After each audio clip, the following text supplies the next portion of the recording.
7 बजे का रहस्य।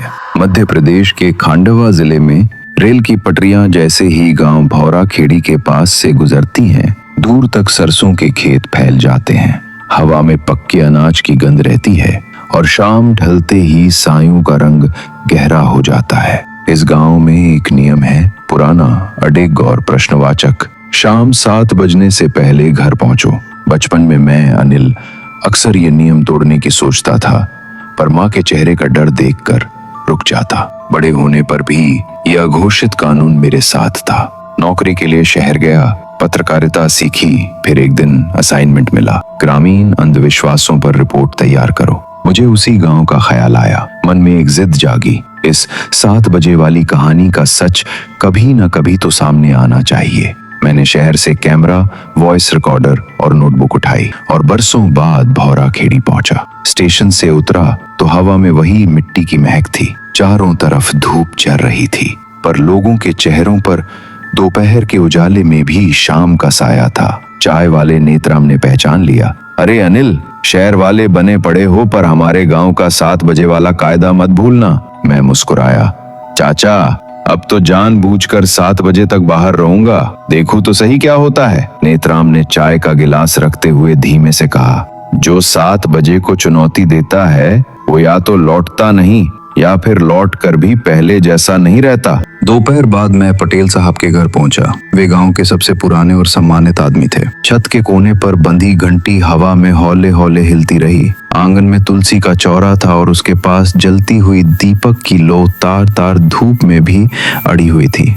पटेल साहब, मैंने रिकॉर्डर ऑन करते हुए कहा, ये 7 बजे का डर आखिर है क्या? उन्होंने दूर खेत की तरफ देखते हुए जवाब दिया, डर नहीं, रेखा है, समय की एक रेखा। उसके इस पार तुम, उस पार वे, जो अपूर्ण है। उस रेखा को शाम 7 बजे के आसपास छूने की कोशिश मत करना। वे कौन? उन्होंने सांस भरी। वो लोग जिनकी मौत समय पर नहीं हुई या जिनकी मौत को समय मिला ही नहीं। यहाँ से आधा कोस दूर रहमत तालाब है, वहीं से सब शुरू हुआ। मैंने नोट किया, रहमत तालाब, घटना स्थल। रहमत तालाब की कथा। शाम से पहले मैंने गांव की दाई काकी से भी बात की। झुर्रीदार उंगलियों में मेहंदी की हल्की लालिमा थी।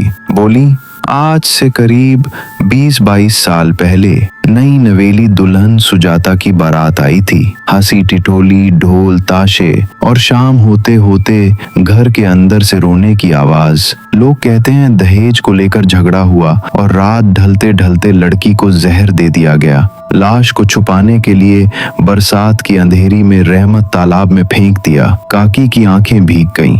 उसके बाद से हर शाम ठीक 7 बजे तालाब की धार उल्टी बहती है। पायल की छन छन, चुन्नी की सरसराहट और किसी के गले में अटकी करा सब सुनाई देता है। जिसने सुन लिया उसने रात को नींद में वही आवाजें दोहराई और कुछ तो। काकी चुप हो गई। मैंने पूछा, कुछ तो? कुछ तो सुबह तक नहीं उठे। कहानी मेरे गले से पानी की तरह नहीं उतरी, पर जिज्ञासा बढ़ गई। मैंने तय किया, आज 7 बजे रहमत तालाब पर रहूंगा। तैयारी और डर। मैंने रिकॉर्डर, टॉर्च और कैमरा बैग उठाया। गांव के बच्चे अपनी अपनी कंचे और लकड़ी की कारें समेट रहे थे। औरतें दरी झाड़कर अंदर ले जा रही थीं। मंदिर के चौका में घी की सुगंध फैल रही थी। आकाश का रंग वही था जो शहर में शाम के विज्ञापनों में दिखता है, रुई सा कोमल। पर यहाँ हर चेहरे पर चिंता लिखी थी। दरवाजों पर नींबू मिर्च लटक रहे थे। कई घरों के चौखट पर हल्दी चूने से मोटी मोटी रेखाएं। 3 घरों की देहरी पर मैंने देखा लाल ओखली से बना एक चिन्ह, जैसा कि कर्नाटक की नाले बा लोक कथा में लोग दरवाजे पर लिखते हैं, कल आना। पर यहाँ कुछ नहीं लिखा था, बस एक मौन संकेत कि अब नहीं। मैं अकेला नहीं जाना चाहता था। गांव का ही मेरा बचपन का दोस्त विक्रम साथ हो लिया। हालांकि उसके चेहरे पर डर साफ था। बोला, कैमरा शैमरा लिए फिर रहे हो, पर वो जो दिखता है वो कैमरे में बांधा नहीं जाता। मैं हंसा, यार तुम लोग हर बात को रहस्य बना देते हो। आज कुछ साफ करेंगे। 6:50 रहमत तालाब। हम दोनों तालाब के किनारे पहुंचे। पानी ठहरा हुआ सा था, पर उसकी सतह पर धूप की आखिरी पतली चादर तैर रही थी। भिंडी के खेत की ओर से मेंढकों की टर टर आ रही थी और बबूल पर बैठे पंछियों का शोर धीरे धीरे कम हो रहा था। मैंने घड़ी देखी, 6:51। तालाब के दूसरे किनारे पर एक छोटा सा शिव मंदिर था, जिसकी घंटी पर जाले लिपटे थे, जैसे बरसों किसी ने उसे छुआ न हो। मिट्टी में पांव दबते थे और एक गंध थी, काई, पुरानी चीजों और अनकहे रहस्यों की। विक्रम अचानक ठिठका, अनिल वहां देख। पानी की चिकनी सतह पर जहां अक्सर कमल खिलते थे, एक लाल चुनरी बहुत धीरे धीरे तैरती दिखी। हवा स्थिर थी, चुनरी की चाल भी स्थिर, जैसे किसी अदृश्य हाथ ने उसे किनारे पर खींचना शुरू कर दिया हो, पर आसपास कोई नहीं था। मैंने कैमरा उठाया, जूम किया। लेंस ने केवल लाल रंग को पकड़ा। शटर की आवाज हवा में कड़क की तरह लगी। विक्रम फुसफुसाया, कितना हुआ? 6:57 की 6:59 रेखा के पास। मैंने महसूस किया कि आसपास का तापमान अचानक गिर रहा है। गर्मियों के बावजूद बदन पर रोमांच नहीं, रोमांस। रोम रोम में भय के छोटे कांटे। दूर कहीं शायद लोहे के पहिए की चर चर। फिर एकदम सन्नाटा, जैसे सुनाई देने वाली सारी चीजें एक ही हुक्म पर रुक गई हो। हवा भारी, जैसे पानी में घुली हुई धूल फेफड़ों तक पहुंच रही हो। विक्रम ने मेरा हाथ पकड़ा, उसके हाथ कांप रहे थे। मैंने घड़ी की सुइयों को देखा, सेकंड हैंड छक छक दौड़ रहा था। 6:59। विक्रम ने फुसफुसाकर कहा, चल अब वापस। मैंने नहीं कहा, बस टॉर्च की रिंग उंगली से कसकर पकड़ी और तालाब की कगार पर एक कदम और आगे बढ़ाया। दूसरी ओर घड़ी ने 7 बजाए ही थे कि पानी की सतह पर एक गोल भंवर बना, पहले छेद के आकार का, फिर थाली, फिर कुएं जितना। भीतर से ठंडी भाप उठी, जिसमें काई और पुराने फूलों की मिली जुली सड़ी गंध थी। और उसी भाप से एक आकृति, सफेद, भीगी, लंबे खुले बाल और पेशानी पर सिंदूर की गहरी बहती लकीर। वो आकृति पानी पर नहीं, पानी से उठ रही थी, जैसे किसी ने उसे नीचे से धक्का दिया हो। मैंने कैमरा आंख पर रखा, पर उंगली शटर पर अटक गई। आंख कैमरे में थी, मगर वो मुझ में उतर रही थी। उसकी आंखें लाल नहीं थीं, वे खाली थीं, इतनी खाली कि उनमें अपने आप को देख लो और फिर भर जाओ उसी खालीपन से। विक्रम की पकड़ मेरी कलाई पर और कसी। अनिल, उसकी आवाज में इतनी घबराहट कि मुझे लगा मैं ही उसे संभाल रहा हूँ। आकृति ने सिर थोड़ा झुकाया, जैसे किसी को पहचानने की कोशिश कर रही हो। फिर पायल की हल्की सी आवाज, छन छन, जो स्थिर हवा में असंभव लग रही थी। क्यों आए हो? आवाज बाहर में ही भीतर गूंजी। शब्द मेरे कान से होकर दिमाग में नहीं गए, वे सीधे छाती में लगे, हड्डियों में। मैंने हकलाते हुए पूछा, तुम सुजाता? आकृति के होंठ फीके मुस्कुराए, जैसे तूफान समुद्र के भीतर से हल्का सा सिर उठाकर फिर नीचे दबा दे। नाम देकर क्या करोगे? मुक्त करोगे। विक्रम पीछे हटना चाहता था, पर पांव जैसे मिट्टी में धंस गए थे। उसने एक बार में झटके से टॉर्च चलाई। रोशनी का गोला आकृति से टकराया और टुकड़े टुकड़े हो गया, जैसे धुएं में पत्थर फेंक दो। अगर कर सकते हो, वो आवाज फिर भीतर उतरी, तो सच को आवाज दो।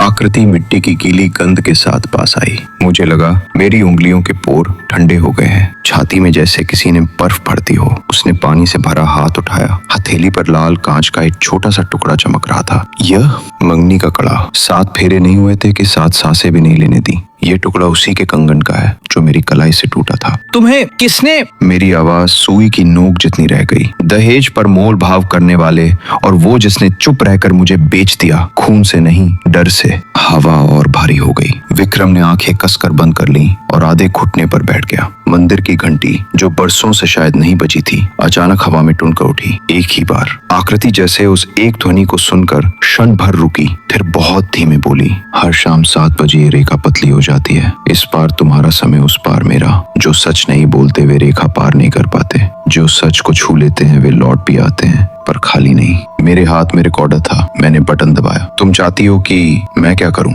नाम लो। किसका? उनका जिन्होंने मुझे तालाब का पानी बना दिया। अगले ही पल हवा जैसे ढह गई। आकृति पीछे की ओर बहती जा रही थी। भंवर छोटा हुआ, पानी की सतह फिर ठहर गई। घड़ी 7:03 दिखा रही थी। विक्रम ने जैसे कैद से निकले आदमी की तरह लंबी सांस ली और धम से बैठ गया। मैंने रिकॉर्डर बंद किया पर हाथ कांप रहे थे। लाल कांच का टुकड़ा, क्या वो वाकई मेरी हथेली में था? मैंने मुट्ठी खोली, कुछ नहीं।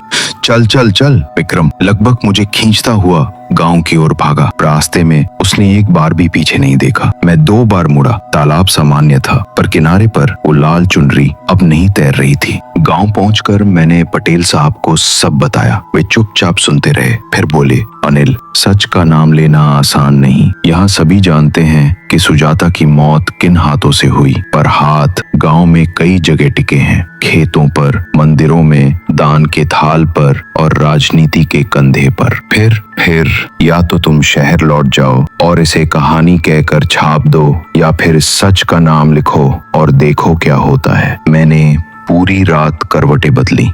सपना आया, पानी का भंवर, खाली आंखें और एक वाक्य, जो सच को छू लेते हैं वे लौट भी आते हैं पर खाली नहीं। सुबह मैं नेत्राम चाचा के ढाबे पर गया। वहाँ 2 बूढ़े बैठे बीड़ी पी रहे थे। मैंने अनजान बनकर पूछा, किसके घर शादी थी जिसमें लड़की मर गई? एक बोला, ओ भाई, पुरानी बात है, रामपाल का घर। दूसरा धीमे से बोला, रामपाल अब सरपंच है, सावधान रहो पत्रकार बाबू। नाम मेरे नोट्स में आ गया, रामपाल। मैंने गांव के रिकॉर्ड खंगाले। अस्पताल के पुराने पन्नों में जहर शब्द मिला, पर शिकायत कहाँ? पुलिस डायरी हल्की जैसे किसी ने पन्ने उड़ाकर खाली कर दिए हों। दोपहर को मंदिर के पुजारी कैलाश दास मिले। थके थके पर आंखें भीतर तक देखने वाली। बोले, घंटी कल रात बजी? मैंने सिर हिलाया। वो बरसों बाद बजी है। कभी कभी रेखा के उस पार से कोई धक्का लगता है, हमारे पार आवाज निकल आती है। ये संकेत होता है कि कोई सच उजागर होगा।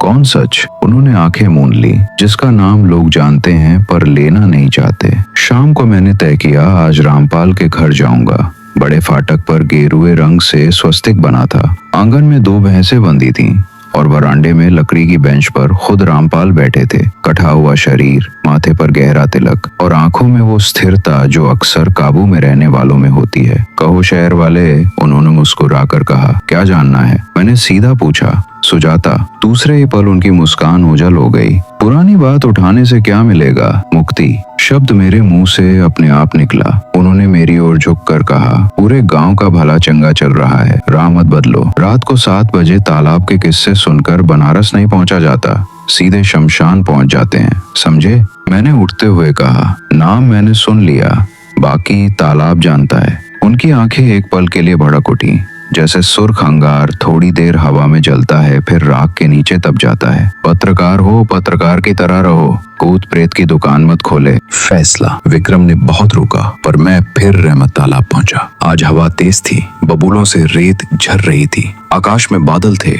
और उससे पहले से ज्यादा अंधेरा, जैसे 7 बजे ने अपना साया पहले ही फैला दिया हो। मेरी जेब में रिकॉर्डर और कैमरा, मन में एक नाम, रामपाल। काठ की तरह सूखी देह में भी पसीना। मैंने मंदिर की घंटी को देखा। वो जालों में ढकी पर आज प्रतीक्षा कर रही थी। मैंने उसे छुआ नहीं, बस खड़ा रहा कगार पर, वही जगह जहां कल हम खड़े थे। 6/12/59 पानी की सतह फिर एक लकीर सी बनी। मैंने फुसफुसाकर कहा, मैं आ गया हूँ। 7/12 आवाज। आकृति फिर उभरी, आज अधिक स्पष्ट। चेहरा सूजा नहीं था पर समय उसमें जमा था। उसकी चुन्नी के किनारे भीगे हुए थे और पायल की हर छनक आज अधिक नुकीली। नाम? उसकी आवाज सिर्फ मेरे भीतर नहीं, जैसे तालाब के 4 कोने भी दोहरा रहे थे। मैंने होंठ खोले, रामपाल। हवा ने तत्काल दिशा बदली। पत्तों ने उल्टे हाथ से ताली बजाई। मंदिर की घंटी अपने आप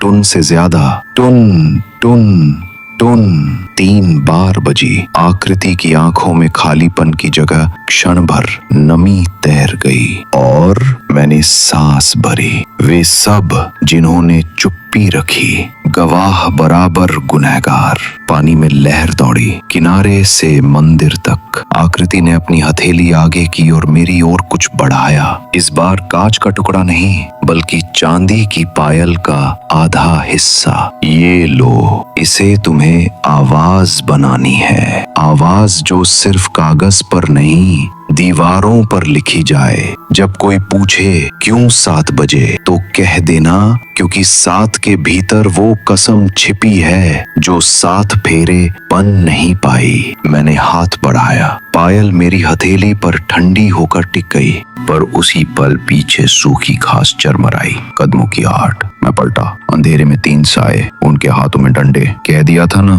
पत्रकार, दुकान मत खोलो। वही भारी आवाज। विक्रम शायद दूर से भागता आया और चिल्लाया, अनिल। एक डंडा मेरे कंधे पे पड़ा। धातु सा दर्द तरक कर भीतर घुस गया। मैं झुका, पर हाथ पायल पर ही कस के बना रहा। उसी क्षण मंदिर की घंटी 4थी बार बजी। टुन। आकृति अचानक तेज हुई, जैसे भाप के भीतर से बिजली निकलती है। साए ठिठक गए। हवा में आवाज दौड़ी, रेखा के उस पार हाथ बढ़ाने वालों, लौट जाओ। यहाँ तुम्हारे नाम का वक्त नहीं लिखा। डंडे की पकड़ ढीली हुई। किसी ने मेरे कान के पास फुसफुसाकर गाली दी और तीनों साए पीछे हट गए, दूर खेतों की काली धार में गुम। मैंने घड़ी देखी, 7:04। रेखा का सबक। आकृति धुएं की तरह हल्की पड़ रही थी। उसने अंतिम बार कहा, सच लिखो, नाम भी। और ये पायल, इसे मंदिर में रख देना। घंटी अब हर शाम बजेगी, जब तक नाम ना बोले जाए। मैंने पूछा, और तुम? मैं नहीं, हम। जो भी अपूर्ण हैं वे थे, पर अब आवाज मिली है। रेखा पतली होती है, पर मिटती नहीं। तुम लौटोगे, खाली नहीं। वो समा गई। पानी ने एक बार सांस ली और फिर शांत। मेरे हाथ में आधा पायल थी, ठंडी पर सजीव। विक्रम ने मुझे संभाला। हम दोनों मंदिर पहुंचे। मैंने पायल को घंटी के पास रखा। जालों पर चांदी की चमक ऐसे बैठी जैसे काली रात में चांद का 4था टुकड़ा। पुजारी कैलाश दास आए। बिना कुछ पूछे उन्होंने दीप जला दिया। लौ ने जालों को सुनहरा कर दिया। उन्होंने कहा, अब काम तुम्हारा है। अगले 2 दिन मैंने गांव में नोटिस चिपकाए। सुजाता के मामले में गवाही देने वाले मुझसे मिले, नाम गुप्त रखा जाएगा। पहली रात कोई नहीं आया। दूसरी रात एक बुजुर्ग राम खेलावन दरवाजे की ओट में खड़े मिले। कांपती आवाज में बोले, मैंने देखा था उस रात रामपाल और उसके 2 साले लड़की को उठाकर तालाब की तरफ ले गए। मैं डर गया था। माफ करना बेटा, मैं चुप रहा। उनके बयान को मैंने रिकॉर्ड किया, लिखित में लिया, अंगूठा लगवाया। तीसरे दिन नेत्राम चाचा ने भी इशारे में वही बात कही। चौथे दिन दाई काकी ने अपने आंगन में बैठकर बोला, उसके गहने हमने नहीं छुए, हमने तो बस रोशनी दी थी, डर में भी। सबूत अधूरे थे, पर आवाजें पहली बार जुड़ रही थी। मैंने शहर लौटकर रिपोर्ट लिखी, नाम सहित। अखबार ने जोखिम लिया। पहला पन्ना नहीं, पर अंदर पूरा पेज। हेडलाइन, 7 बजे की रेखा, भौरा खेड़ी में सुजाता की अनकही हत्या। लेख के साथ तस्वीर, रहमत तालाब का किनारा और मंदिर की घंटी जिसके पास चांदी की आधी पायल रखी थी। रिपोर्ट वायरल नहीं हुई, पर गांव तक पहुंची और शायद जहां पहुंचना था वहां पहुंची। जिले के एक ईमानदार दारोगा अविनाश सिंह ने पुराने केस रजिस्टर खुलवाए। दहेज हत्या की धाराओं में प्रारंभिक जांच बैठी। गांव में 2 बार नोटिस चिपके। रामपाल को थाने बुलाया गया। गूंज। उसके अगले रविवार मैं फिर भौरा खेड़ी गया। शाम हुई तो लोग वैसे ही घरों में, पर मंदिर की घंटी 7 बजे अपने आप बजी। पर इस बार उसका स्वर हल्का था, जैसे कोई बोझ उतर गया हो। मैं तालाब के किनारे खड़ा रहा। पानी इतने दिनों में पहली बार सांस लेता लगा। लहरें छोटी पर जीवित। विक्रम ने कहा, डर लगता है, पर आज कुछ अलग है, जैसे अंधेरा भी थका नहीं है, आराम में है। मैंने घड़ी देखी, 7:02। हवा में काई की जगह अगरूसी महक। मैं जानता था रेखा अभी भी है, बनी रहेगी, पर उसने आज एक नाम अपने पार धकेल दिया है। दूर मंदिर के पीछे से एक और घंटी बजी, किसी घर के भीतर की। शायद किसी ने पहली बार 7 बजे के बाद दिया जलाया था। शायद किसी ने पहली बार खिड़की खोली थी। मैंने जेब से पायल का दूसरा आधा टुकड़ा निकाला जो नहीं था। मैं मुस्कुराया। मुझे वो कभी मिला ही नहीं था। मिला तो आवाज था और वो अब मेरे भीतर था, खाली नहीं, उपसंहार। कुछ महीनों बाद खबर आई, रामपाल के खिलाफ जांच आगे बढ़ी। पंचायत में उसकी कुर्सी पर सवाल उठे। लोग फुसफुसाहट से बोलने तक आए। कानून अपने ढंग से चलता है, धीरे पर चलता है। भौरा खेड़ी में अभी भी 7 बजे घरों के दरवाजे बंद हो जाते हैं, पर कुछ खिड़कियां आधी खुलती हैं। मंदिर की घंटी हर शाम एक बार बजती है, न डराने के लिए न बुलाने के लिए, बस याद दिलाने के लिए कि रेखा है, पर आवाज उससे भी बड़ी है। और रहमत तालाब अब भी वही है। दोपहर में चिड़ियां, शाम को धूसर लहरें। पर जब 7 बजते हैं तो पानी के भीतर से कभी कभी चुनरी की हल्की लाली झलकती है, जैसे कोई कह रहा हो, मैं सुन रही हूँ। मैं शहर वापस लौटा तो नेतराम चाचा की हंसी कानों में रही। पत्रकार बाबू, दुकान खोली और रोशनी भी रखी, अच्छा किया। मैंने मुस्कुराकर सोचा। रेखा के पास खड़े होकर भी लौट आया। खाली नहीं, कहानी खत्म नहीं, बस अब उसका अगला अध्याय कहाँ लिखेगा। शायद किसी दिन 7 बजे की रेखा और पतली हो और लोग उस पार से इस पार आते जाते रहें, डर के बिना, नाम के साथ।